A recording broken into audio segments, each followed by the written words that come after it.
Hi there, look, it's unusual times and I wanted to put this video together to give you a bit of a checklist and a framework to think about the situation that we're all finding ourselves in. There's a lot to think about. It's a very dynamic and fast changing landscape, and your business is going to be affected in ways that you may not be able to foresee right now. Maybe not much at all, but the odds are that most businesses out there, most of you listening to this, are going to be significantly affected. So as a business leader, there's a number of things that you need to look at. And in this video, I'm going to cover off a broad cross section. I won't be going into a ton of detail, but I will be just looking at the major things so you can sort of understand what you should be looking at and how you should be going about addressing some of these things. The areas I'm going to talk about are, firstly, how to manage yourself and manage your own mindset. Number two, about cash and making sure you're doing the right fiscal things for your business. Number three, team considerations, helping your team and understanding some of the choices you may need to make in that area. Number four is looking at your customers and how you should be dealing with customers. Number five is supply chain. Number six is looking for the opportunities. And number seven, if you're one of those businesses that has been significantly affected, is how to look at different business models or what your options might look like to completely change the way you're currently doing business. So they're going to be the topics we're going to cover. Feel free to skip forward to the relevant section if you know there's one area that's more important to you than others. But I'm going to go through them all sequentially, and let's see what we can find out. So the first one is managing you. And I made this number one because it is the most important. Just like when you get on a plane and when they're giving you the safety instructions, they tell you to put your own oxygen mask on first before you help anyone else. This is the same kind of situation. How you maintain your calm and develop, or not develop, but be the leader that you need to be in this situation is going to have a compounding effect on your business, on your family, on your team, on your community, those that you're surrounded with. If you're approaching things from a point of anxiety, your decision-making process is going to be compromised. Your level of emotional panic that you might spread to others will be contagious. We're not just dealing with a physical contagion right here, we're also dealing with an emotional one. So it's extremely important that we all, to the best of our ability, remain calm and level-headed. And obviously that becomes very hard depending on the stresses that are on you in this time. But a couple of things that we want to make sure that we stick to. There are just the basics, which are things like eating well, getting exercise, and getting the right amount of sleep. So they're all things that you can control. Sleep might be one of the harder ones, but certainly the exercise and diet, you can control that. So make sure you make smart choices there. All of those things affect the way you feel. Then we've got things like what we listen to. So out there, we obviously have to be listening to the news to know what's going on and understand what the different changes are. But we don't need to be spending undue amounts of time listening to the media. You know, this is a bit of a field day for the media right now. They've finally got, something to really drive a lot of traffic, and they're getting a lot of traffic. You don't need to be one of those people though. In fact, there's very little to be gained by spending a lot of time reading headlines and hearing about the disaster stories. We need to listen and read enough to be informed, but then it's really important to turn that stuff off. It's a time to focus on the things that you can control. We're going to run through many of those in this video. Another thing you can control is how you help other people. In times of crisis, look around for the helpers. There are plenty of them around, and you can be one of them. So, taking the focus off ourselves and our own problems can often be an alleviation for anxiety. My last point here in looking after you is if you are someone that is susceptible to downturns in mental health, then this stuff is ever more critical for you right now. And if you've got existing practices that you do, it's time to amp those up. If you've got people you see, make sure you're seeing those people. Or if you haven't seen people, now might be the time. You want to surround yourself with support and make sure you've got the resources you need to be able to keep a level head and keep in control. And one bonus strategy here, those listening are going to sit in all parts of the spectrum here, but I would highly advocate meditation. If you're a current meditator, then make sure you stick with it. If you've been skeptical in the past, you might be surprised at how powerful this simple tool can be. There's tons of resources out there on how to go about meditation, but 10 minutes a day can do amazing things to put your mind in a place that enables you to operate from a sense of calm and control. So the next one I want to talk about is money. And this is number 2 on my list because a business without money is not a business for very long. And in this climate, we've got disruptions in revenue streams. We've got, and that can either be from making sales, not making sales, through to collections. We've got debt considerations. We've got, staff and team. We've got suppliers, and there's lots of moving parts to the cash flow part. So having a good handle on that is absolutely critical. And it also goes a long way to helping you to be more relaxed in your mindset. So the first thing that I want to talk about in terms of cash flow is to run a cash flow forecast. And if you're not familiar with what a cash flow forecast is, it's a simple mechanism of having an understanding of the cash coming in and the cash going out of your business and what impact that has to your bank account. And we've got another video which I'll link to down below on how to run a cash flow forecast, and there's templates and all that sort of stuff there that can guide you through it. But this is a critical step to take because it enables you to be able to be agile in terms of the things that are changing from a cash flow point of view. And it's a tool that we call a sleep at night tool because it enables you to see into the future, given certain assumptions that can alleviate your stress. And when you can see what the implications might be down the road, it enables you to take action on them today, rather than just sitting there allowing your mind to run with a whole list of worst case scenarios that can quickly get out of control and spiral downwards from a mental point of view. So I've got a whole shopping list here of things I'm going to run through for cash flow. So I'm going to be looking at my notes as we go so I don't miss any of it. But the first one is to eliminate any unnecessary expenses. It's just a 101. So any business runs with an element of fat from time to time. Now's the time to trim that stuff. Anything that's unnecessary to revenue generation and looking after your team and your core relationships, it's time to cut that stuff now. Be very careful around cutting sales and marketing. There might be some tweaking you do around that, but now is not the time to be holding back on sales and marketing. If you've got any capital investments, capital purchases like equipment and so forth, absolutely time to put that stuff on hold. Unless it's critical to you being able to continue to do business to the level that you can do business right now, then just look really hard at those things. And if you have to buy something and you're getting financing for it, you should be able to negotiate pretty hard on what those finance terms look like. In terms of credits, seek to get credit where you can. With your bank, go for overdrafts, lines of credit. Even if you don't plan to use them, it's nice to have them sitting there as a buffer. And if you already have significant levels of debt, talking to your banking institution to see what they can do to either alleviate payments or interest or some level of relief around those. There should be room for conversations and negotiation.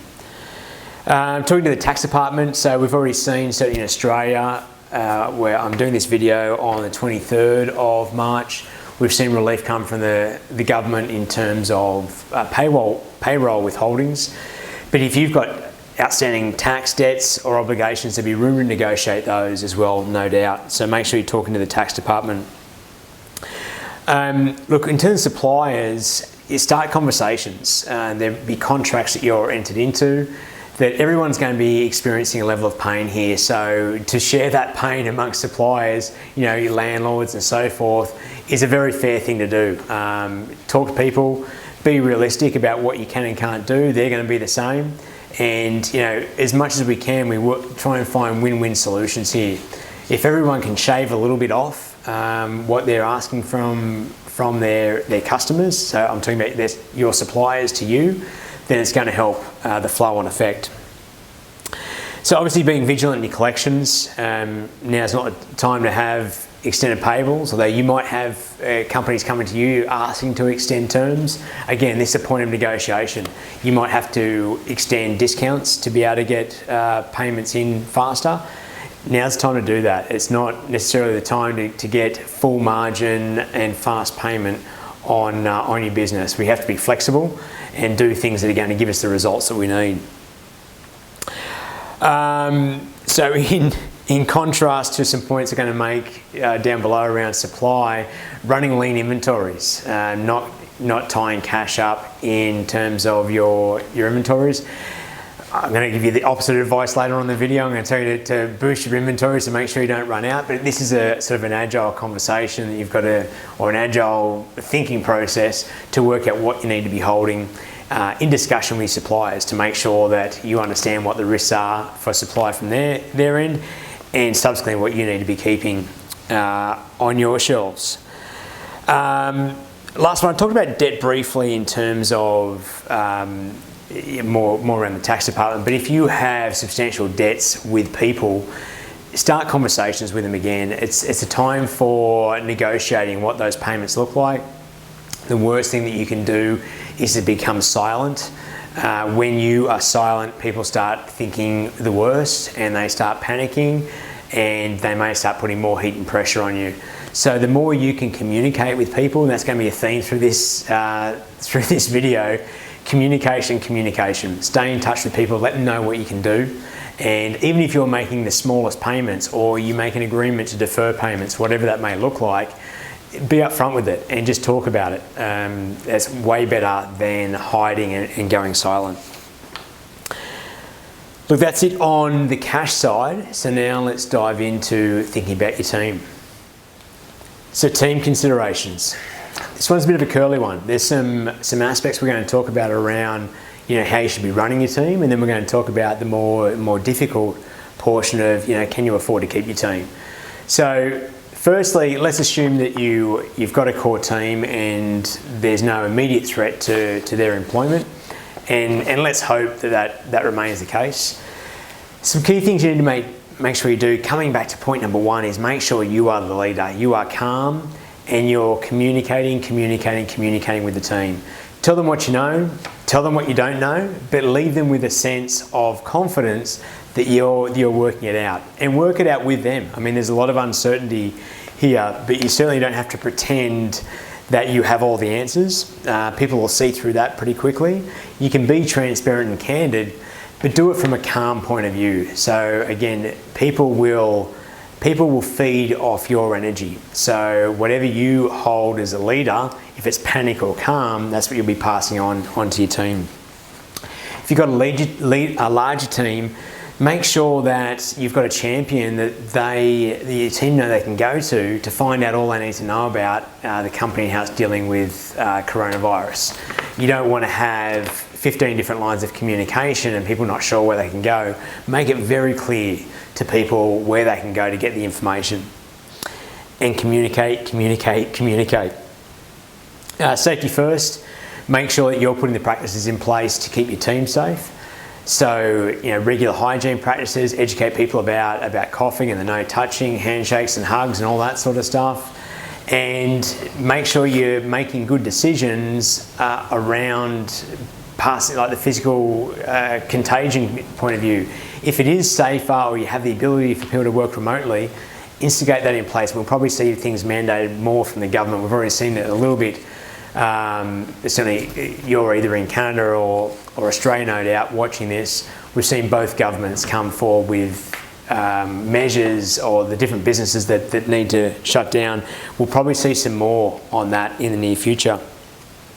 There are great tools for remote working, and again, there's lots of stuff online, but two that I'll share with you right now are Zoom and Slack. So Zoom is a video conference. It's quite stable. They've opened up their plans a lot. I know they're making exceptions for schools on their free accounts. I'm not sure if they've done the same thing for business, but Slack is also another great tool that is more of a chat style, like a texting scenario. We use both those tools in our business, combine that with some kind of cloud file storage like Dropbox, or we use Sync and Google Drive.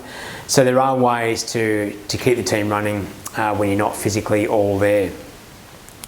I do a separate video on how the tips and tricks for remote working, but look, don't be scared of it. It's a great way to work and can be very effective.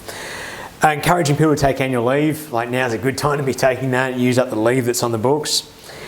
Know what you're, moving into the more difficult side now. If you need to make decisions around staffing levels, you're better to do that early and to do it more than what you think you need to. So the worst thing you can do with redundancies or cutting working hours is to do it incrementally, because then it leaves a sense of uncertainty in people's minds of what's next. So if you know you're going to have to lay people off, do it now. It's not the time to wait around that. If you've got contractors, they're probably the first ones to go. But it might be a time to cut working hours back. It might be a time to cut excess staff who are not going to be effective over the next couple of months because your work level is going to be less. So do all that stuff now for two reasons. One, it makes your actions very clear, and two, eases the financial burden on you. Now, the longer you hang on, the more damage you may do to the business and to more people on the team, rather than making those tough decisions right now. And of course, understand all the legal requirements behind what you need to do. If you need to connect with someone, there are, a lot of your association's probably got people that you can speak to from an HR perspective. Certainly the government institutions can advise you. HR companies, we can help you if you've got questions. So please reach out and get the information you need to know. I'm going to move on to dealing with customers. So how to manage customers. The number one that I've said already with team is communicate. Keep the lines of communication open. Let them know what you're doing. Let them know what services or products are still going to be available to them. Help them understand what your supply is like. Help them understand what the impact is going to be to them through any disruption in your business. You want to make sure all of that is very clear. Again, like I said about the debts, if you're silent, then people start to assume certain things, and they may cut their business off to you sooner rather than later because they're going to assume that you're closed down or whatever it is. So make sure you're communicating. I also mentioned earlier that now is not the time to necessarily get the full margin and fast payment on all your products and services. Be willing to be negotiable. Now is the time to offer more value to your customers than what you have before. So find ways to go the extra mile. You want to become indispensable as much as you can to your customers, so that when they're making decisions on what expenses they cut, you're one of the last ones that's going to be on the list. And that may require delivering products and services different to what you were delivering last week, right? Your customers' needs may have changed. Things that were once important to them last week are now just completely off the radar, and now they've got other concerns and problems they need to solve. Where can your business fit into that? So we've got to be a little creative and put ourselves in our customers' shoes to understand how we might need to change to be able to solve their current problems. Be empathetic to their situation. So as much as we want to be able to get cash in, understand they're going to be having challenges with cash. So again, whether it's discounting, whether it is offering longer terms, all of this is obviously a domino type effect, and it's a balancing act. So while you're trying to collect things in as fast as you can, your customers are going to be trying to do the same thing, and they're going to be trying to defer payments. So we just do the best we can. But there will be businesses out there that won't be on top of this stuff. So if you are, you're going to be in a head start position. And look, make sure your communication matches the environment that you're in. Now is not the time to be talking about your perhaps the marketing message that you had last week, which no one's thinking about that stuff right now. They're thinking about the crisis in front of them. So make sure your marketing's sensitive. It needs to show that you understand what's going on and you understand what's going on for your customers. So you've got to make sure you are authentically empathetic to them. Certainly don't be in denial. Along the lines that you may not be delivering today what you were last week to your customers. By the same token, there may be problems that they now have that you can't solve, but you know someone who can. So if you can still provide value by introducing the right people or finding what they need, or again, going the extra mile to solve a problem that's a little outside your scope of business, is going to further make you indispensable to them. Suppliers. Depending on your business, suppliers pose different levels of risk to your business continuity. The key suppliers that you have, obviously make sure you're in touch with them, find out what the implications are for them, find out how much stock they've got, what redundancies have they got in place, what happens to them if they need to instigate a remote working situation, and start to look at alternatives for suppliers. Make sure you've got some backups to who your suppliers might be. Now might be the time, contrary to what I said earlier, to collect greater inventories and hold more in stock, because that supply may be interrupted down the track. Where your suppliers, as you're having those conversations with your suppliers, the way they answer those questions will help you understand their level of readiness. And be wary of the supplier that thinks it's all going to be okay. That's a supplier that's probably going to run into trouble. Okay, so that's the first 5 things. We looked at your mindset, looking after yourself. We talked about cash, we talked about team, we talked about customers, and we talked about suppliers. Now something that's a little more exciting, if you like, and that is looking for the opportunities.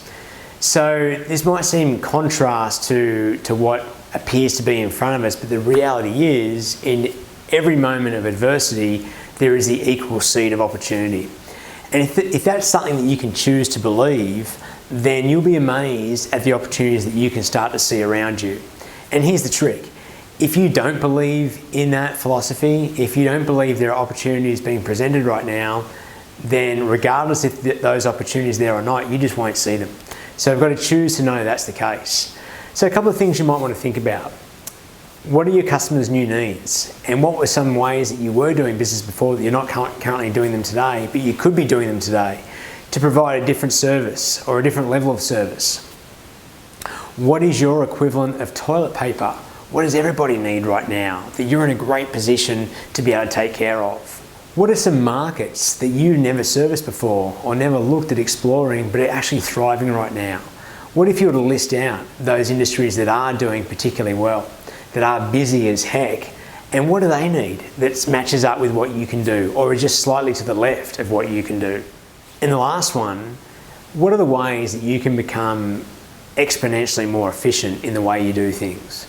Taking a hard look at the way that you were running your business, whether that's from a technology point of view, a process point of view, a products and services point of view, where have you been outdated? And now is the time to completely rethink that part of your business. For most of us, there is going to be a time when we're going to have time on our hands. And if we can choose to do 2 things there. We can sit and worry about what that impact is, or we can get our creative minds to work and start thinking of these opportunities that might be in front of us. I can guarantee coming out of this, while there's going to be some hard times ahead, coming out there are going to be some absolute winners. And it won't necessarily be those who are thriving in this chaos. It's going to be those that look at it critically and say, how has our world changed and how can we change to take better advantage of what it's going to look like out the other end? Last topic that I want to cover is looking at your business. If you're in one of the industries like events, hospitality, that has been significantly impacted by these changes, some of the things I've talked about so far just may not cut it. None of that stuff's going to work. So you might be in the situation where you are completely rethinking your business. And I'd encourage you to do that, even if that doesn't end up being the way it goes. It's time to now to really think about how to reapply your skill sets and resources can be a great opportunity. So for example, if you are in the events business, there are things that you did, there are principles that underpin running a successful event, whether it was your level of creativity, whether it was being able to create an event that left an emotional mark on attendees. The things you did there are principles that underpin that. Or perhaps you are exceptionally good at logistics and organising difficult projects. So whichever one, just to use those as two examples, let's take the first one, the creativity. Okay, you may not be able to apply that creativity right now to events, but what else could you apply it to? Is there ability, as an example, to apply that creativity to customers in designing to companies to design their customer user experience? Right, you think about companies that have certain touch points with their customers that are very average right now. How could you provide value to them by completely re-engineering those and creating a wow experience for those companies? As an example, or if you are really good at the organising side of things, what else needs to be organised right now? Where can you apply your skill sets and talents to doing things to help with the logistical nightmare that's in our midst right now, versus the events that frankly aren't going to happen in the near future? So that's what I mean. When you sit back and you look at your business and look at what you just were exceptionally good at, what your skills, talents, resources were geared towards, the principles that underpin those can be applied to other problems. So we need to apply a bit of lateral thinking and creative thinking to be able to find ways that we can apply that. Difficult for sure. If you've been in a certain industry for a long time, it might be difficult to peel off that identity, again to use the event planner, and start applying it to a customer experience designer or a logistics manager, right? That might be a difficult thing to do, but now is the time to do it. Right, now is the time to really think about how else can I apply those skill sets into something that the world needs right now. Look, I hope some of that is helpful. It's a bit of a rambling. And below this video, I've got a printed version of all those bullet points, which you can use as a bit of a checklist to make sure that you're covering off the things that you need to cover off on, and you've got the associated planning in place.